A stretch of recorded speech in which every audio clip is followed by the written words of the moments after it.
All right, we are back with another Pick'em video. It is Tuesday, November 4th in the NBA. We have a 6-game slate, so nothing too crazy, not a million games to deep dive into, and not only 1 or 2 games to pick from. Kind of the sweet spot here. Couple teams on a back-to-back, some injury implications to maybe think about. Kind of like yesterday, we attacked Austin Reeves because I thought maybe Luka will pop up on the injury report. Luka gets ruled out. I was pumped up for a second, and then 30 seconds later, Austin Reeves got ruled out. So those kind of reads, those kind of things I'm thinking about early on in the day, they can be really beneficial for us later on in the day. Like right now, my thought process is Giannis, is he going to be ruled out or maybe restricted on a back-to-back situation? That doesn't mean go attack anyone on the Bucks, but it's a good implication if you like someone's line. Maybe you think about them a little bit more because there's a huge part of that if someone is ruled out later on a back-to-back set.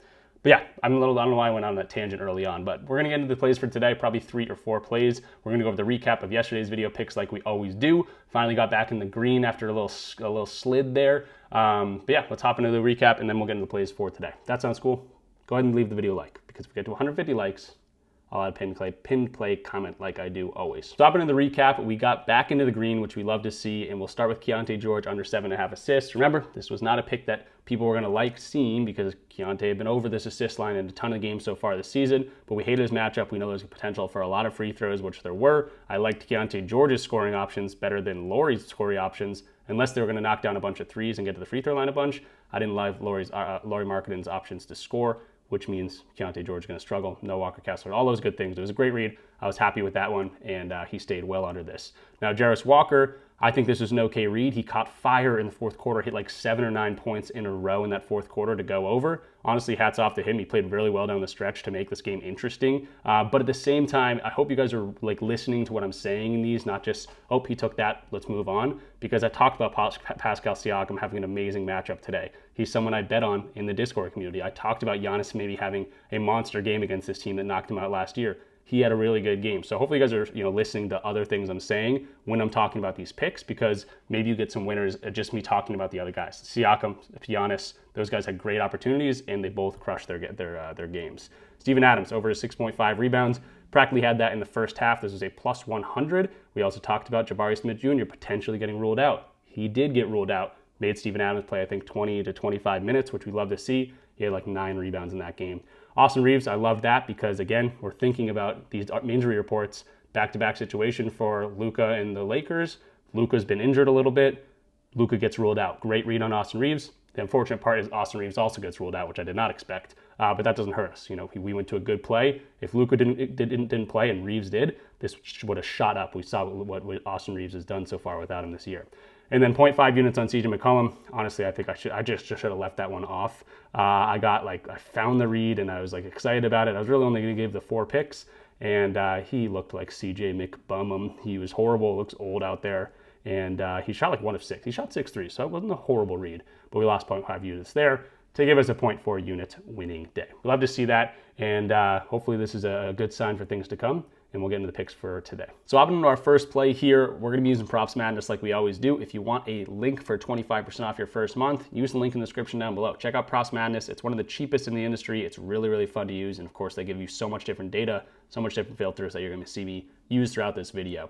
And I'm going to go to Kyle Kuzma here. Now, I don't want to do this, but I think it's a great read. 9.5 points for Kyle Kuzma. He's actually over this in 4 of 6 games, 67% of games so far this season. And again, I talked about it in the intro, back-to-back situation here. Someone potentially could be ruled out. Someone could potentially pop up on the injury report. No one right now, and I was looking into Giannis, no one right now, but Giannis has missed a game so far this year. And if anyone gets ruled out, we're going to see an uptick in minutes from a guy like Kyle Kuzma, who has seen less than 20 minutes in some of these games. Projected for 23 right now. If there's any sort of injury news, he's going to get more than that. Now, why do I like this one? Now, first of all, he's doing pretty well, even in the limited time. 23 minutes here, 36 minutes here, still got 10 points, 22 minutes here, scored a lot of points, 16 minutes here. When he comes in, he's able to shoot the ball. Now, he doesn't always shoot very well, but he has been pretty efficient so far this season. Even this game, he played 18 minutes against the Raptors, who they're playing today, 4 or 5 shooting here. So I don't mind that. Next up, you look at who's been playing well against this team. Well, you got Tyrese, Jabari Smith Jr., they crushed their lines. Harrison Barnes, old man Harrison Barnes in the Spurs, 18 points in that game. We got Marshall, Reese Shea, all guys that are kind of around this same similar points line, have been crushing this line, and they also play very similar to a guy like Kyle Kuzma. Transition points, They're ranked 12th, but free throws ranked 26th there. Spot up ranked 25th. Those are all the main sources of scoring for him. Nothing they lock down very well. This defensive rating right now, 25th for the Raptors. So I don't mind this matchup at all for Kyle Kuzma. There's an added benefit in the fact that someone could be ruled out, and Kyle Kuzma could be the star of the show if someone is ruled out. Not the star of the show, but definitely get an uptick in minutes here. And even dating back to last year, games he played with the Bucks, so with Milwaukee, and games, this is a little bit different, obviously he played a lot more minutes, but on back-to-back situations with Milwaukee last year, he, even at the end of the season when he wasn't very good, and they realized that he wasn't very good, he was still getting over this line in like here, 23 minutes, crept over 10 points. He's their back-to-back guy. If someone gets ruled out, namely a guy like Giannis or something, we're going to be in a great position here, but if not, I'm still liking this spot for him to get, 10 plus points in an easy matchup. So Kyle Kuzma, don't fail me. 9.5 points, taking us over. Moving into our second play here, it's going to be Zion Williamson, 11.5 rebounds and assists, minus 115 right now on Hard Rock, and he's questionable. So he's got a hamstring tightness, he's questionable right now, but the 2.5 point spread in favor of New Orleans makes me think he's probably going to go out there and play. If he doesn't, again, no harm, no foul. LaMelo Ball is also a questionable tag in this one, so we could see some injuries, but I do think Zion will go out there and play, and I think he's got a great matchup for these rebounds and assists. Now, first of all, the rebounds, they don't allow a ton of rebounds so far this season, but Zion's going to go out and grab rebounds regardless. He hasn't had less than 6 rebounds in any matchup so far this year, and you can throw this one out the window because they lost that game by 34 points, only played 26 minutes. It's a hard matchup against the Denver Nuggets and everything. Now you get a matchup against the Charlotte Hornets, a team he's gone really well against in the past, and we've seen guys like Lauri Markkanen, Jay McDaniels. I really like Paolo Banchero getting 9 rebounds and 9 assists against this team. That bodes really well for this Zion line, and I think he can get a lot of assists even in tougher matchups. This is a very easy matchup for him to get assists. He could be diamond up today. 8 potential assists against the Thunder, converted on 6 of those, and he also dripped him with 9 rebounds. That was against the Thunder. We like to see that. And now he gets, again, an easier matchup for assists, maybe a tougher matchup for rebounds, but I can expect 6 at the minimum rebounds. If he gets 7 or 8 and then chips him with some assists, I think he'll be able to cruise over this line. So he is questionable, but I do like this spot for him at minus 115, 11.5 rebounds and assists for my boy Zion against the Charlotte Hornets. 2.5 point spread. Hopefully it stays close. Hopefully he gets the time in the court, and he should cruise over this. And I keep mentioning that they're definitely a harder rebounding matchup, but to his position, they're ranked 23rd, and Zion's kind of positioned this anyway. He's not like a Fontecchio. He's not like an Aaron Wiggins, that's for sure. He's definitely his own kind of beast, and he rebounded really well against these guys last year. He only played them once, but he had 11 boards in that game, so I'm not too worried about it. Nurkic isn't there anymore. If anything, they got worse as a rebounding team in general to these big guys, so I don't think Zion's going to have any problem with the rebounds, and I really like, obviously, his assist potential in this one. They rank 27th in assists allowed to position, again, 27th ranked, and his dominant assist zone, 3-point line in the middle, very weak to that too. So I think he's going to have a very good opportunity to get rebounds, to get assists. I'm loving Zion in the spot if he plays. Hopefully the hamstring's not too much of a problem. He goes out there and plays. Worst case scenario, he goes out there, ends up getting injured and plays less than minutes, but I like the upside here rather than the downside, or more than the downside. Circling back to the Bucks just for a second here, I don't have too much stake in them, especially on a back-to-back with potential questionable tags coming up and injury potential, but I really like Cole Anthony here. Plus 113 on a 3.5 assist line. I understand the emergence of Ryan Rollins. He's been great so far this season, but even Cole Anthony in limited minutes, he got 13 minutes against the Sacramento Kings, and that's because he got ejected, by the way. He got 2 technical fouls. He still had 5 assists in that game. He plays 23 minutes after that, so I don't think he's in the doghouse for getting a few technicals. Maybe it riled him up, even though they lost that game. But potential assists have been through the roof. It's not like this guy's coming in and getting lucky, some assists. 10 potential assists in 23 minutes. He did have 5 here, but he only played 13 minutes and still got over the line. Missed against the Warriors, but 8 potentials, 12 potentials here, 9 potentials here, 9 potentials here in 12 minutes, by the way. So he's been able to go over this line in very limited time. Then you add on the fact that there potentially is some injury news to come up. Maybe he gets more minutes because of something like that. But it's a really good matchup for him to get assists too. 27th ranked in the restricted area. That's where about 50% of his assists are coming from. Now, if Giannis is ruled out, that's a bad thing for him to get some easy assists, but also a good thing for him to get some more minutes. So I'm not too worried about that. And assists allowed overall, they're ranked 22nd.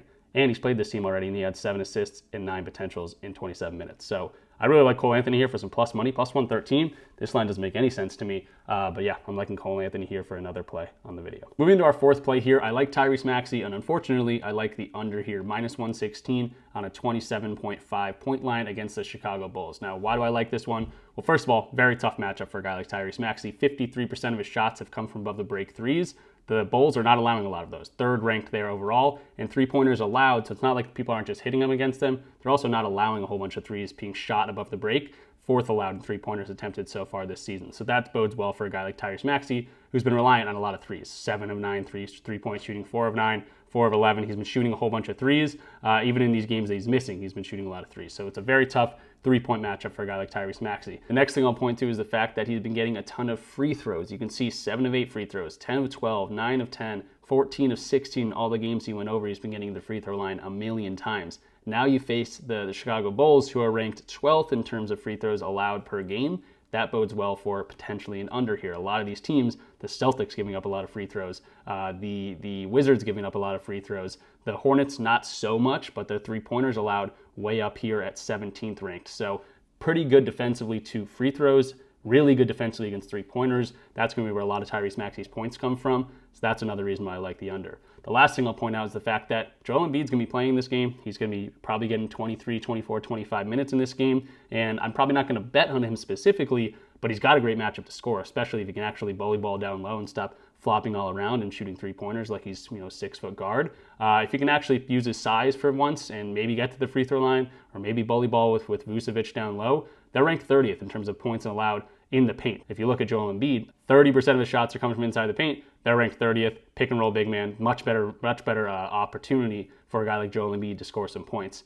Even if you look at guys like Quentin Grimes, spot up, transition, much better opportunity for him to score the ball. Now, a lot of these guys shoot threes. That's what everyone in the league does. But Tyrese Maxey, I think, if you look where he's getting his points, where he's scoring from, and things like that, he's got the most difficult matchup for him today. So there's a lot of offensive power on the 76ers right now. You got Kelly Oubre, just had a great game. Quentin Grimes, Joel Embiid, what he's actually playing. Now you get Jared McCain back from an injury. He's going to play a few minutes today. There's a lot of offense and shots to be had, and I've got a lot of talent to spread it out to. So I think Tyrese Maxey's line just a little bit too high, and I'm fading him today. Even though we went to his over yesterday, or 2 days ago, I'm fading my guy, 27.5 points on the under. So that'll do it for official video picks, but I have 2 leans that I'm going to just brush through real quick. Jalen Johnson scores some points, 19.5 on FanDuel right now. I'm sure you could find this for a better price at 20.5. I don't mind that at all. No Trae Young. He's got a great matchup here so far.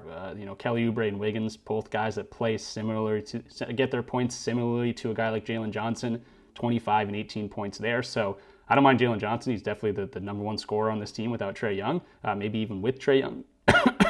With Trae Young, but he's been super consistent, and I don't hate his matchup today. You can see, transition, it's not horrible. He's one of those guys that get a lot of points on cuts. There's not a lot of info on that, but he can get to the free throw line, pick and roll ball handler, especially without Trae in the lineup. I think this is a good matchup for Jalen Johnson. So 19.5 points. If you can get it for 20 plus, around minus 125, that's probably where I would take it. But if you can get 20.5, so like 21 plus points at like minus 115, I'd probably attack it there. And then in the same game here, Desmond Bane, I was looking at 16.5 points, minus 110. Looking at the over here, I think he's in a pretty good opportunity for a bounce back situation. He's coming off a horrible game. They won that game by 31 points. He didn't have to do much. He only played 20 minutes. But he's in a bounce back spot here. He shot 1 of 7 last time he played these guys, and I think he's due for a good shooting game. Definitely gets a lot of his points in the paint where they're weak too, but if you can knock down some threes, I think he's in a pretty good spot here. This could be something you combo up with that Jalen Johnson line because it's the same game. You want to be attacking 2 guys overs, definitely, because if it stays close,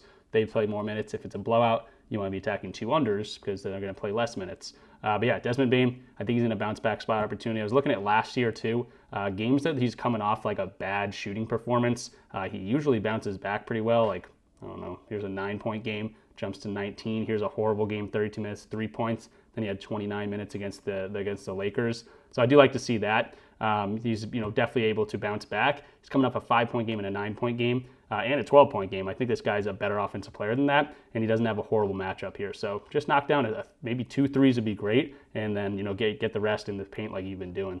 I think that's a pretty good look. But again, just a lean. So we're going to do a recap of what we talked about in this video in just a second, but definitely check out Underdog Fantasy if you're not already on it. It's literally a free $95 to play around with and start with. You just have to go in there, use code RICHPICKS or the link in the description down below. If you play $5, they're going to load your account up with $100, meaning you get $95 free dollars to mess around with, bet with. It's an absolute no-brainer, and Underdog Fantasy is awesome. So definitely check out Underdog Fantasy. And now hopping into the recap, let's talk about Kyle Kuzma first, because as I was recording this, it took a little bit longer than I thought. Giannis came up on the injury report, but he became probable. So a lot of books are now shifting their lines. I'll show you the odds jam tool, and you can see a lot of these books are all over the place. But I locked this in at plus 100 on BetMGM. That's obviously the best price right now. Some books at 9.5, some books at 10.5, some books favoring the under at 9.5. So they're all over the place. I'm locking in the best price, 9.5 at plus 100. I would play this up to a minus 115 at 9.5.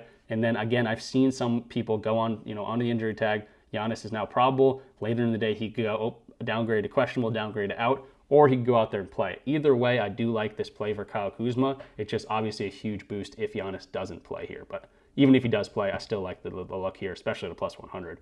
Cole Anthony, same game here, 3.5 assists, plus 113. I think that's crazy. Even if he only gets 15 minutes, he's been getting a ton of potential assists, and I think he's got a great opportunity today. Then let's move away from that game. Zion Williamson over his rebounds and assists. 11.5 minus 115 on Hard Rock. Now this is a questionable tag. He's with a hamstring injury. He might not play, but if he does play, this is a great opportunity for him. What would suck is if he does go out there and play, then the hamstring is bothering him and he comes out of the game early. That would be worst case scenario, but he's got a great matchup here. He's looked really, really good too so far this year, and I think he could absolutely crush this line. It's a tough rebound matchup, but not to his position. I think you were guaranteed almost 6-7 rebounds in this game from a guy like Zion, and he's definitely been chipping in with some assists. He had 6 assists against the Thunder last game. He can definitely get some assists in a matchup that the Hornets give up a ton of assists. And then Tyrese Maxey, the under of the day, 27.5 points, minus 116 on DraftKings.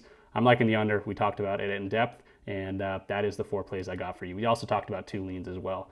But that's going to do it for me. Hopefully you guys enjoyed the content. If you're liking these videos, definitely go ahead and leave it a like. If it gets to 150 likes, I will add a pinned play comment. And of course, comment something down below. I love reading you guys' comments. You've been super supportive. Again, we had like 2 or 3 bad days in a row. That's going to happen, but for some casual people that don't really understand it, they go, oh, this guy sucks. He lost 3 days in a row. That is going to happen sometimes. And if you're watching people that brush over their losses, I would recommend not watching them anymore. Watch the guys that are true, tried and true. They show their losses. They show their wins.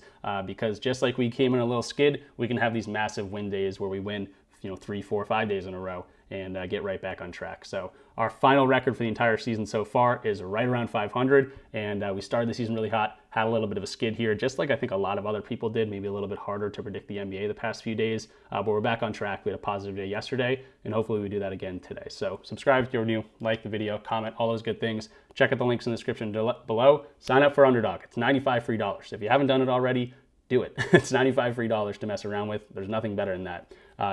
Check out Props Madness. That was a tool I was using all throughout the video. And then of course, check out my Discord community if you want access to all my plays and a fun, community to talk sports and all those different things. I'm in there chatting a decent amount as well. And yeah, check out all those links in the description down below. There's one more thing I was going to say, but I forget what I was going to say because this light on my face is distracting me. But I'll see you guys in the next one. Thanks for watching. Peace out.